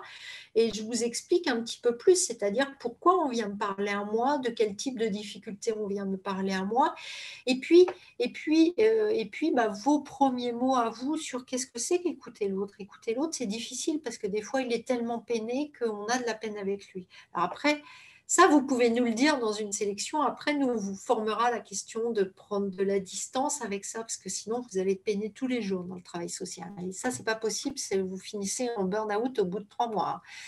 Donc, mais vous l'apprendrez après, ce que c'est qu'écouter quand on est travailleur social. Donc, c'est l'envie d'aller vers les autres, de les découvrir, de les rencontrer, le goût des autres. Peut-être que ce que je pourrais mettre comme accent, et ça, voilà, ça, il faut le savoir, c'est des métiers de l'engagement. Alors de l'engagement qui sont différents selon ce qu'on est, mais il y a un minimum syndical quand même. Je vous prends un exemple, c'est les situations compliquées, pour ne pas dire merdiques, on est entre nous, hein, vous ne direz pas que je vous ai dit ça. Le vendredi soir à 4h30, alors qu'on voulait vraiment ce soir-là partir à l'heure à 5h, ben voilà, ça fait partie de nos métiers. Ça va être un signalement de protection de l'enfant, ça va être quelqu'un qui est en train de perdre son logement, ça va être des trucs comme ça. Alors on y est plus ou moins confronté selon nos métiers, selon les structures où on travaille. Mais voilà, ces situations bancales et parfois plus, voilà, ça arrive en tous les cas. Et du coup, là où je parle de métier de l'engagement, ben, ça veut dire que ce soir-là, je vais vraiment semblablement pas finir à 5h. Ça ne veut pas dire que je dois finir à 20h, hein, ce n'est pas cette question-là, mais 17h, il va falloir oublier parce que ça veut dire que j'ai un minimum de réponses quand même à fournir à la personne, ou au moins, par exemple, je dois m'assurer qu'elle n'est pas en danger pour le week-end. Hein. Je vous prends un exemple, moi, qui m'était arrivé un vendredi après-midi avant un grand week-end de 3 jours. Je vais en visite à domicile pour une histoire d'aide financière sur du parquet. Vous voyez, chose. Alors, partez avec votre petit dossier, je connaissais la famille, enfin voilà, je monte. Et là, je me retrouve avec une problématique de signalement d'enfants en danger. Voilà, la mère me raconte des choses qui se sont passées et où là, je dois le prendre le temps de lui expliquer que il faut qu'elle en parle à son mari parce qu'elle était en train de me dire je ne peux pas en parler à mon mari, il va tuer le voisin. Enfin, donc vous imaginez un week-end avant un week-end de 3 jours, quand on vous dit ça, vous ne pouvez pas partir. Vous ne pouvez pas. Hein. Et puis ma fille, je ne sais pas comment lui en parler, etc. Et en fait, bah, vous avez à faire en sorte que il faut qu'elle en parle avec son mari et que vous restez à sa disposition. Là encore, éventuellement 1 heure, 2 heures. Enfin, c'est à vous de fixer des délais, mais qu'il faut qu'elle voie de suite avec son mari, qu'il revienne du travail, etc. Vous voyez, parce qu'il ne faut pas que pendant le week-end de 3 jours, il tue le voisin quand même. Vous n'êtes pas dans l'obligation de protéger le voisin en termes de droit juridique, mais moralement, vous ne pouvez pas laisser faire ça. Il faut vous assurer, puisque c'était une histoire avec le voisin qui était un adulte, que en tous les cas, les enfants du voisin sont à l'abri pour le week-end. Parce que s'il a touché la petite voisine, vous pouvez peut-être soupçonner qu'il touche ses enfants. Vous ne savez pas. Donc, comment on fait avec l'autre voisine, etc. Enfin, vous voyez, il faut appeler votre responsable de suite pour avoir du soutien aussi. Hein, c'est ça, je travaille en caisse d'allocation familiale à ce moment-là. Il faut appeler votre responsable. Souvent, vous en parlez déjà avec des collègues dans l'immédiat parce qu'il faut décharger aussi émotionnellement ce que ça veut dire. Vous appelez votre responsable, vous faites le point et puis vous assurez à minima, avant de partir en week-end, que tout le monde est à l'abri. Hein. Et surtout, surtout les enfants où vous êtes dans l'obligation là de faire quelque chose en tant que travailleur social, mais j'insiste aussi en tant que citoyen. Quand on entend des hurlements d'enfants à côté de chez soi, on est en tant que citoyen normalement dans l'obligation de faire quelque chose.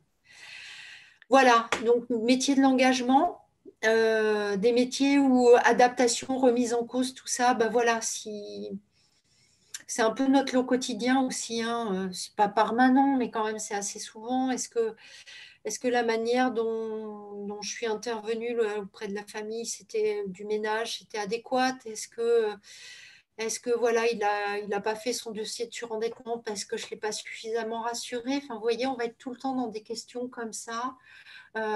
Est-ce que j'ai bien fait, mais que lui n'arrive pas à faire? Voilà, c'est aussi des fois, on a fait tout ce qu'on pouvait, hein, et puis bah, ça ne marche pas parce que l'autre n'est pas encore prêt et qu'il va falloir continuer à accompagner pour qu'il soit prêt un jour. Et puis des fois, ça prend du temps. Marie-Noël, je me permets, parce qu'en fait, Ouais, le temps passe vite. d'accord. Du coup, est-ce que, avant de parler de spécialité pour le jeune homme de tout à l'heure, est-ce que tu peux parler, est-ce que quelqu'un qui serait intéressé par la licence sciences de l'éduc, tu vois ou pas? Ouais, sauf que enfin, sur la licence sciences de l'éduc pure, moi, je ne sais pas en parler, moi. Ok, mais est-ce que tu peux en parler brièvement ou pas? Sinon, je reviendrai vers la jeune femme après, il n'y a pas de souci.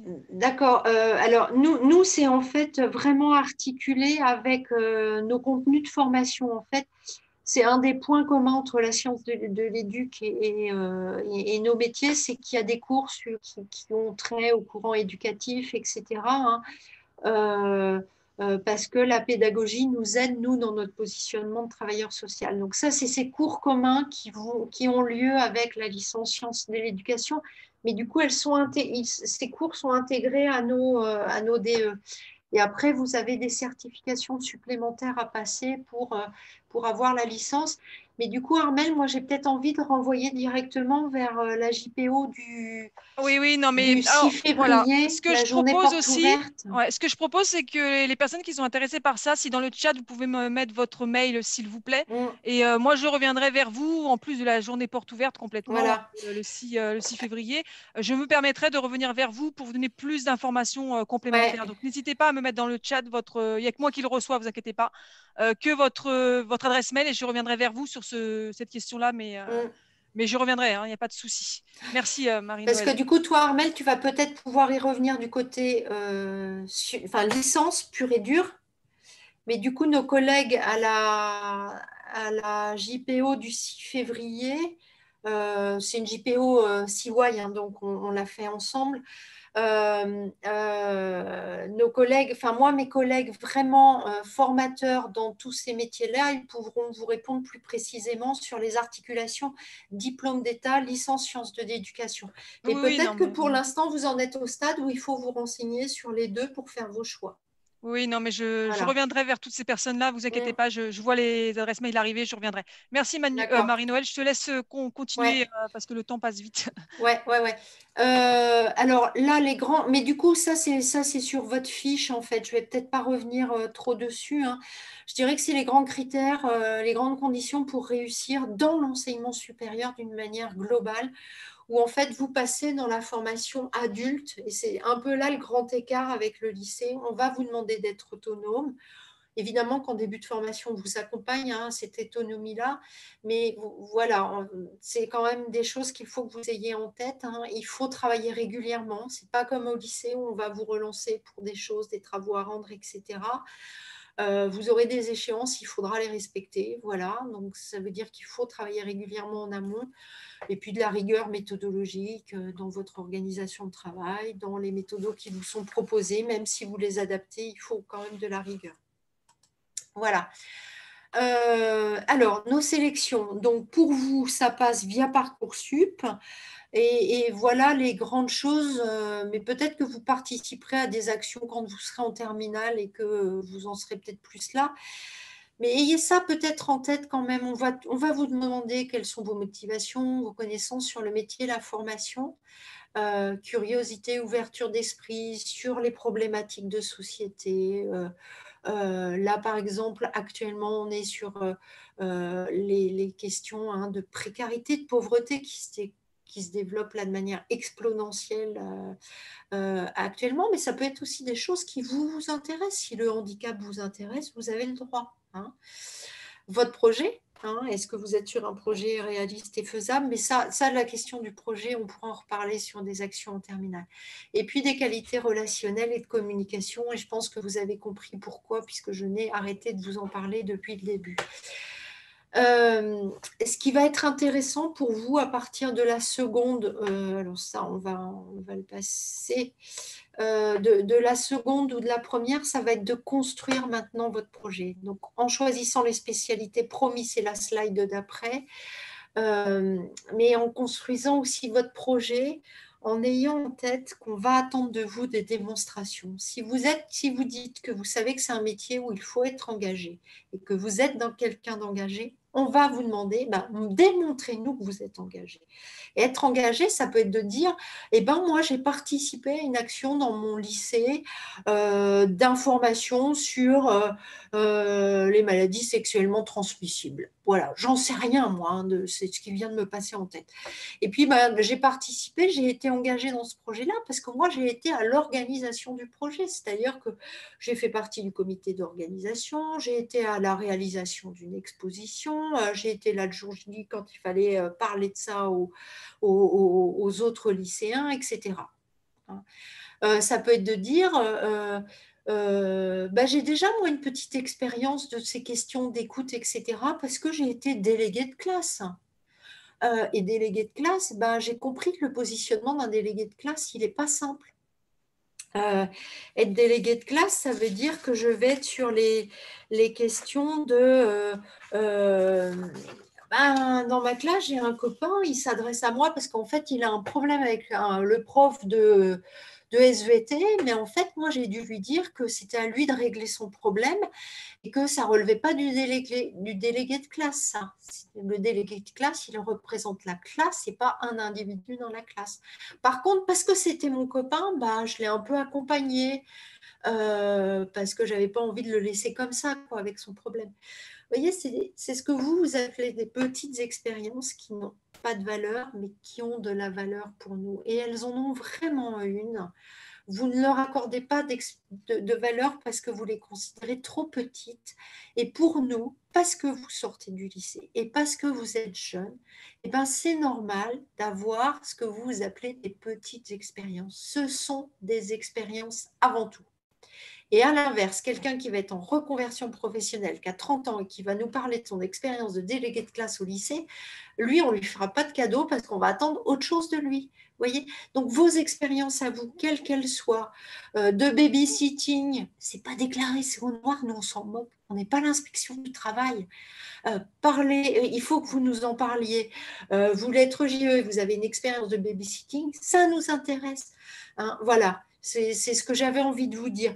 Je vous parle, je suis responsable des prépas aussi, je ne vous l'ai pas dit, mais j'ai eu par exemple des jeunes qui nous disaient, moi je fais de l'équitation et j'avais rien sur leur CV, rien de leur lettre de motivation, et en leur tirant les verres du nez, d'un seul coup, ils me disaient, ah mais en fait, j'accompagne les petits sur les cours d'éducation et en échange, j'ai des cours gratuits pour moi. Comment ça? Ça veut dire des capacités de négociation avec le centre équestre, ça veut dire des capacités d'animation d'une activité, même si vous n'êtes pas seul, nous on s'en moque. Qu'est-ce que c'est qu'animer une activité? Qu'est-ce que vous en avez compris? Et quels mots vous mettez? On n'attend pas des termes professionnels. Dites-le nous, racontez-nous tout ça, expliquez-nous tout ça. Voilà. Donc ça, vous pouvez vous commencer dès la seconde, la première, à vous projeter, à vous dire, tiens, peut-être que je me repose un petit peu sur mes lauriers aujourd'hui, n'empêche que j'ai envie d'être travailleur social. Peut-être que je vais voir mon parcours autrement pour préparer cette sélection du travail social, en m'engageant, en faisant des choses dans ma vie. J'en sais rien. Et peut-être que vous êtes déjà engagé dans des choses. Voilà, moi, c'est ce que j'avais envie de vous dire à vous, seconde et première.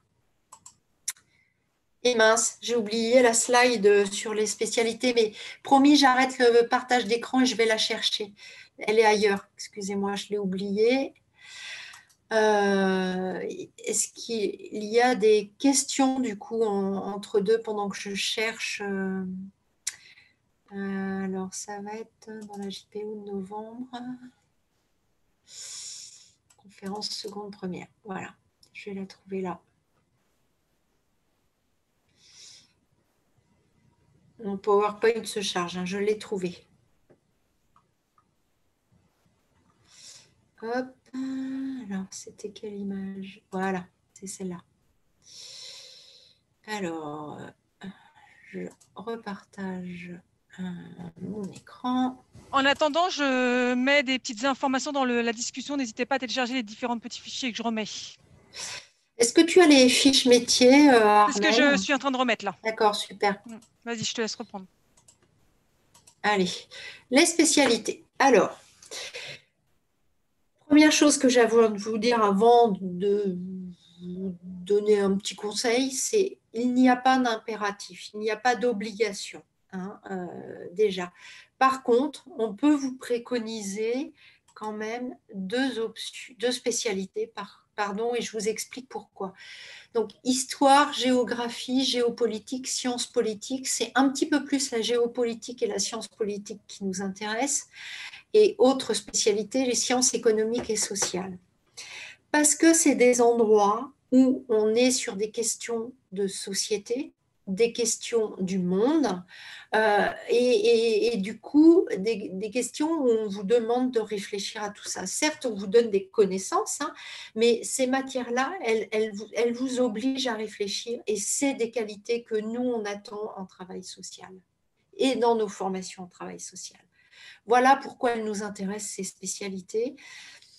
Après, vous pouvez tout à fait en choisir d'autres. Je veux dire, les maths, par exemple, c'est l'exemple d'une de mes collègues. Moi, j'étais un peu fâchée avec les maths, donc ce n'est pas l'exemple, hein, qui m'est venu au premier abord.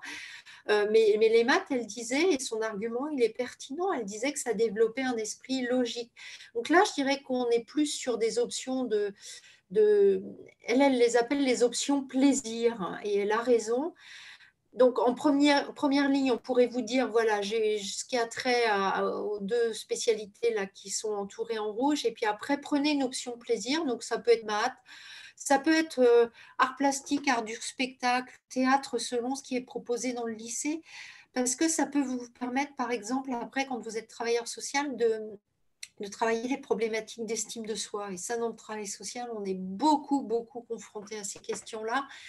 Donc, c'est des supports qui peuvent nous être utiles après pour travailler des choses avec des publics. Moi, je sais que j'ai fait du théâtre à titre amateur à un moment donné dans ma vie, du théâtre du clown, et j'ai utilisé ça à un moment donné où je travaillais auprès de jeunes, à un moment donné pour les amener à prendre conscience, d'oser sourire, d'arriver de manière dynamique pour des entretiens de recrutement, et de ce que ça pouvait provoquer quand on arrivait de manière complètement renfermée, abougrie sur soi, pas dynamique, ça ne donne pas envie à un employeur de nous recruter. Vous voyez, on va aller chercher des supports comme ça.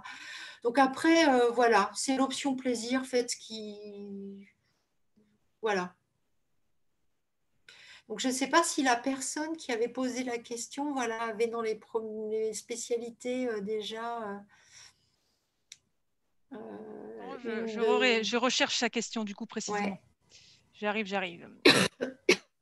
Alors, ces spécialités, alors avec S, hein, spécialités sont sciences éco, Ben voilà. histoire géographie et anglais monde contemporain. Mais du coup, laquelle, comme elle est en première, il faut qu'elle retire, tu sais. Donc, laquelle D'accord. Alors, alors, moi, je vais pas vous. Alors, là, je vais jouer le travailleur social. D'accord? Je ne vais pas vous dire laquelle il faut retirer parce que c'est votre choix à vous. J'ai envie de vous dire, sciences économiques, vous avez compris que c'était intéressant. Géopolitique, sciences politiques, c'est intéressant. Anglais, c'est très intéressant. Enfin, une langue étrangère, hein. Donc, vous, c'est l'anglais pour des futurs travailleurs sociaux parce que selon les services où on travaille, on a de plus en plus de personnes, c'est les migrants, hein, dont vous avez pu entendre parler dans l'actualité. Les migrants, ils sont aussi dans les services sociaux, et du coup, on a affaire à un certain nombre de publics qui ne parlent pas le français ou des langues étrangères nous sont d'une grande aide. Excusez-moi, je vous écoute en même temps, hein, mais j'ai un petit souci, et je vous parle, mais j'ai un petit souci de batterie. Voilà ce que je peux vous dire. Donc, j'ai envie de dire, faites votre choix avec votre cœur aussi. je rejoins Marie-Noël sur ce point-là, en fait, hein. Prenez vraiment les spécialités qui vous plaisent le mieux, franchement, et celles que vous allez réussir. C'est toujours mieux que de prendre, par exemple, je vous dis une bêtise, les maths, par exemple, mais que vous n'allez pas réussir, etc. Donc, non, prenez vraiment quelque chose qui vous plaît. C'est le principal. Et ça, c'est valable d'ailleurs, pas qu'à l'EPSS, hein. Si vous allez, on va vous dire ça, peut-être la semaine dernière, vous êtes venu aux langues, la semaine prochaine à la biologie, vous verrez que le discours est toujours le même. On a beau toujours nous demander, mais c'est normal, hein, toujours nous demander quelle spécialité est la mieux. Vous verrez que le discours sera toujours le même, de prendre vraiment au final les spé qui sont les mieux pour vous. Merci. Donc, je ne sais pas s'il y a d'autres questions. N'hésitez pas hein, sur le chat. Hein, je peux relayer. En tout cas, c'était très complet comme, comme présentation. Hein, ça, c'est sûr. Donc, n'hésitez pas. Je vous ai remis quelques informations dedans dans le chat. En attendant peut-être certaines questions pour ceux qui veulent, la semaine prochaine, vous avez le mercredi pour la licence de biologie et ingénierie. Donc, n'hésitez pas aux mêmes horaires à vous reconnecter. Et sinon, voilà, une question. Alors, la jeune est élève en terminale. Y a-t-il des cours pratiques à l'EPSS? Oui, obligatoirement, j'ai presque envie de dire. Non, je vous explique. Apprendre, par exemple, à ce qu'on appelle, nous, les techniques d'entretien, apprendre à conduire un entretien d'ordre social ou éducatif avec une personne, ça s'apprend. Animer un groupe, ça s'apprend. Utiliser un support, comme tout à l'heure, on parlait du théâtre, etc., ça s'apprend. Et ça s'apprend souvent par ce que vous appelez des exercices pratiques, hein, mais par de l'entraînement, quoi, hein, par des mises en situation, en fait. Et puis ça s'apprend aussi. Toutes nos formations, elles sont en alternance à l'EPSS. Elles sont en alternance où vous allez à l'école, vous partez en stage, vous allez à l'école, vous partez en stage. Voilà. Pendant les 3 ans de formation, c'est ça. École, stage, école, stage. Donc, vous apprenez aussi sur le terrain professionnel. Et puis, l'école vous aide aussi à remettre de l'ordre quand vous revenez à l'école dans ce que vous avez vu. Des fois, c'est un petit peu en vrac après dans votre tête sur le terrain. Voilà. C'est des allers-retours permanents entre des contenus un petit peu théoriques, de la pratique à l'école ou sur le terrain de stage. Merci. D'autres questions, n'hésitez pas. On est là à votre disposition.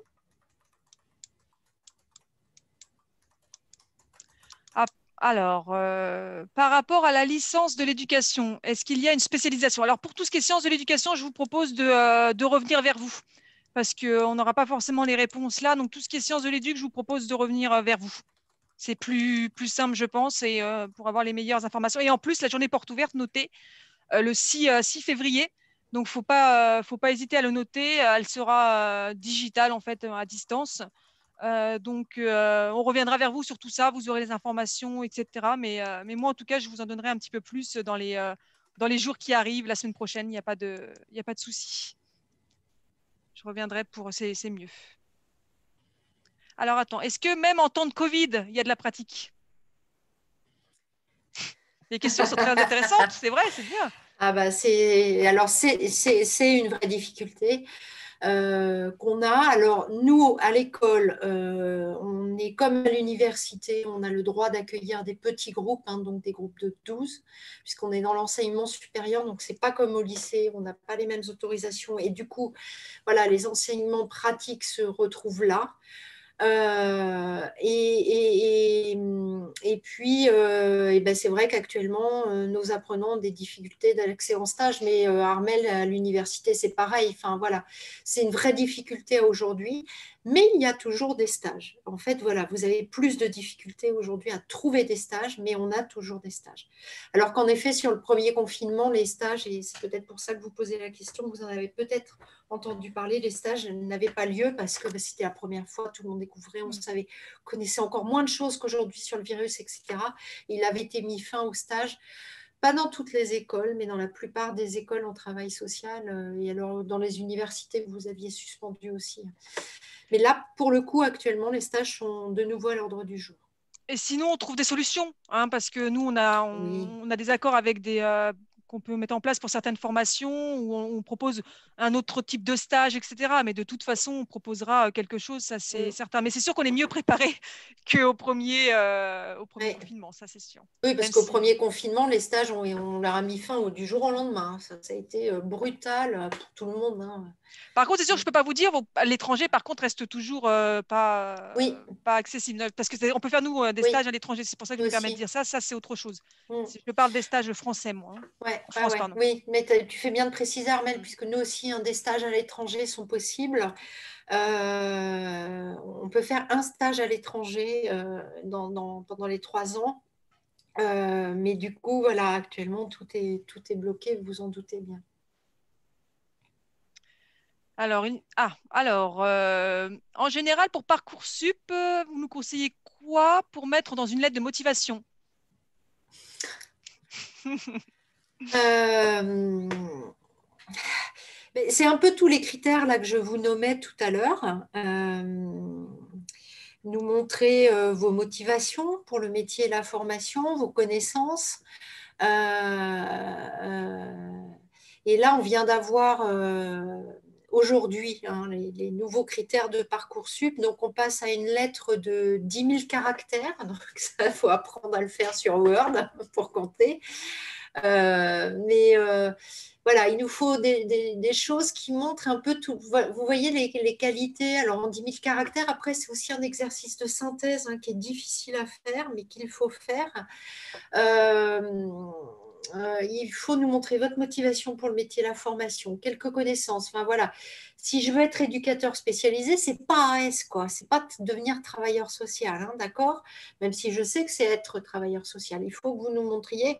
En fait, quand on est jury de l'autre côté, on veut surtout être sûr que vous ne vous trompez pas et que vous n'allez pas abandonner. C'est ça nos grandes inquiétudes à nous, c'est qu'on veut être sûr que vous rentrez dans nos formations et que vous allez faire 3 ans d'études avec nous, quoi. Euh, donc, métier, formation. Après, nous montrer que vous êtes curieux, ouvert. Je vous ai remis les grandes critiques, mais je vais vous les réafficher. Comme ça, vous pourrez les prendre en note. Et puis, on propose, sachez-le, on propose des choses particulières pour les terminales et on va développer là des ateliers un peu écriture de lettres de motivation pour les terminales, donc vous pourrez en bénéficier l'année prochaine. Mais on est, attendez, je repartage mon écran, hop, voilà. Il faut nous montrer un petit peu tout ça, voilà, curiosité, ouverture d'esprit. Projet, en fait, ce qu'on veut être sûr, c'est que votre projet, il tient sur 3 ans. Et vous avez tout à fait le droit de nous dire que ce sont vos parents. Souvent, quand vous sortez de terminale et que vos parents financent vos études et que vous êtes hébergé chez eux, vous n'osez pas nous le dire. C'est normal à 18 ans qu'on soit hébergé chez ses parents, que ses parents financent ses études. Euh, Par contre, ceux à qui ça n'arrive pas, parce que malheureusement, ça n'arrive pas à certains jeunes, voilà, nos formations sont accessibles en apprentissage, et puis il faut être conscient que c'est un petit budget l'apprentissage, mais que du coup, on peut avoir un logement à la résidence sociale de l'IPSL, puisque le PSS a des places dans une résidence, qu'on va bénéficier d'aide au logement, etc. Et ça peut tenir la route. Voilà, ou si vos parents sont vous pouvez être chez vous, mais que vos parents n'ont pas trop les moyens de financer vos études, en disant, voilà, je suis chez mes parents, ils m'assurent l'hébergement et c'est déjà une grande chose. Et en plus, je veux être apprenti parce que je veux être autonome financièrement. Pourquoi pas, vous voyez, mais expliquez-nous un petit peu tout ça. Et puis, qualité relationnelle et de communication, ça, c'est plus à l'oral qu'on arrive à les montrer. Voilà, donc dans la lettre Parcoursup, voilà, ça va être ça. Est-ce qu'il faut passer un concours pour entrer à l'EPSS? Alors, il y a une sélection, oui, c'est déjà le dossier Parcoursup. Donc, je peux repartager un autre écran parce que je pense à autre chose. Et du coup, en même temps, parce que je me permets, est-ce que c'est la même personne? Du coup, est-ce que la lettre de motivation, elle est obligatoire en fait? Alors, depuis aujourd'hui, il n'y a plus de lettre de motivation complémentaire. C'est l'actualisation des données qu'on a avec Parcoursup. Mais c'est une lettre dans Parcoursup qui passe à 10 000 caractères. Donc, je ne sais pas si ça concerne toutes les formations que les nôtres. En tous les cas, nous, on est concernés. Et après ça, vous avez un oral. Par contre, à partir du moment où vous déposez une candidature Parcoursup, vous êtes convoqué à l'oral. D'accord? Il n'y a pas une sélection à partir du dossier Parcoursup où on vous dit vous venez à l'oral ou pas. Tout le monde vient à l'oral. Et donc, du coup, je suppose que ça peut être en visio selon on va dire, les conditions sanitaires, parce que la personne me demande si c'est visio ou en présentiel. Alors, pour l'instant, comme les entretiens vont avoir lieu au mois de mai, Je crois qu'on a tous tellement envie d'être déconfinés qu'on est en présentiel et on veut y croire. Voilà, mais on avisera, je ne peux rien vous dire Oui, non, mais aujourd'hui. Voilà, je ne peux pas vous en dire plus. oui, c'est compréhensible. Voilà. Je partage juste une chose pour attirer votre regard sur les dossiers Parcoursup, puisque vous me posez la question. Il y a deux choses qui sont importantes, et là, je pense que c'est pour tout l'enseignement supérieur. Hein. C'est pas une histoire de travail social, mais je vous donne à partir de la diapositive actuelle. Voilà. Il y a deux choses. Alors, vous allez voir, il y a un tas de renseignements administratifs à fournir, etc. Bon, bref, vos notes, etc., tout ça, vos profs vont être impliqués, etc. Et il y a deux grandes pages après qui sont hyper importantes pour l'enseignement supérieur parce que ça nous permet de savoir qui vous êtes un petit peu derrière avant un entretien. Et qui plus est, l'année dernière, par exemple, où on n'a pas du tout été en mesure de réagir, on n'a fait qu'une étude des dossiers, on n'a pas fait d'entretien parce qu'on ne pouvait pas faire à distance, c'était trop. Enfin voilà, on avait trop de candidats et c'était trop court les délais pour organiser. Donc, alors vraiment, j'ai un problème de chargement de ma batterie. Ah, ça y est, je reviens, il faut que j'allume la prise Mais de toute façon, électrique je en pense qu'on va fait. pouvoir après, Ouais, ouais, de toute façon, après, on va pouvoir clôturer, hein, Marie-Noël. De toute ouais, façon, mais ouais, attends, je vous laisse 2 secondes. J'ai oublié ça.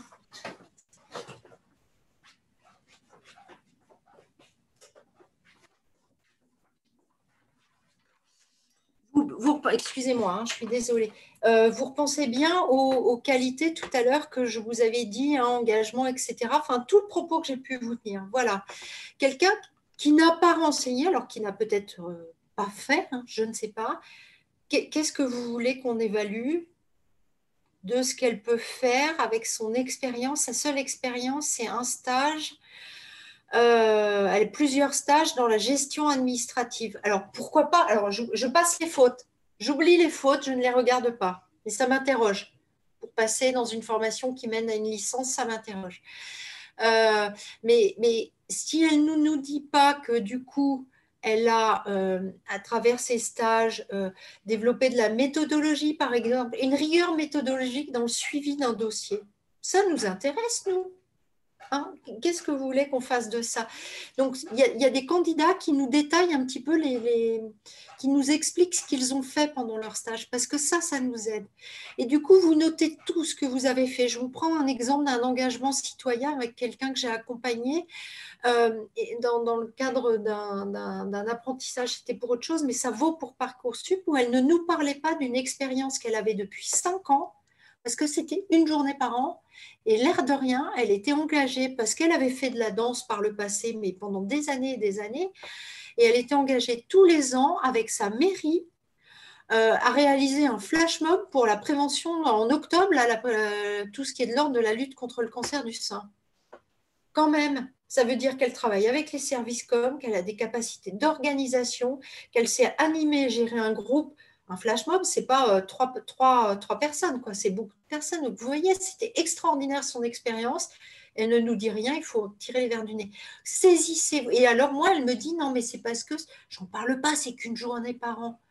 Peu importe. Ce qu'on veut, c'est vos expériences et ce que vous en avez appris et tiré. Donc, c'est extrêmement important. Et puis donc, ouais. voilà un exemple. Alors là, on était l'année dernière 1500 caractères, hein, ce qui n'était pas beaucoup, je vous le concède, mais ça s'appelait un projet de formation motivé. Et lisez ce qui est écrit. Alors, il faut peut-être que je déplace ça pour que vous arriviez à lire. Vous vous rappelez tous les critères, engagement, connaissance du métier, de la formation, etc., etc. Qu'est-ce que vous voulez qu'on évalue là?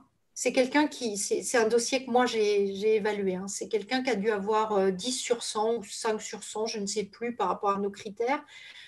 Je ne pouvais pas savoir si cette personne savait où elle mettait les pieds.